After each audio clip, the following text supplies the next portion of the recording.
तर सर, बऱ्याच पेशंटला ऑपरेशन विषयी मनात भीती असते, तर ती दूर करण्यासाठी तुम्ही पेशंटला काय सांगता? सर्जरीसाठी जाण्याच्या आधी एक मोठा फोबिया असतो. त्यांना असं वाटतं की ड्युरिंग प्रोसिजर त्यांना पेन होईल, it will be more painful किंवा रिकव्हरी खूप पेनफुल असेल. पण असं नाहीये ऍक्च्युली. कुठलीही प्रोसिजर करण्याच्या आधी तुम्हाला प्रॉपर अॅनेस्थेशिया देऊनच प्रोसिजर कॅरी आउट केली जाते कुठेही. तर इट इज नॉट पेनफुल. तर हा स्ट्रेस किंवा ही जी अँझायटी ही पहिले पेशंटने डोक्यातनं काढली पाहिजे की आपल्याला पेन असतानाच कुठली प्रोसिजर केली जाणार आहे.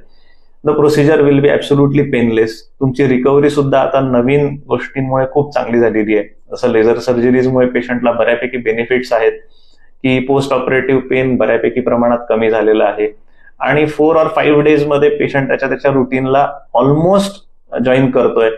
तर हे जे फॅक्टर्स आहेत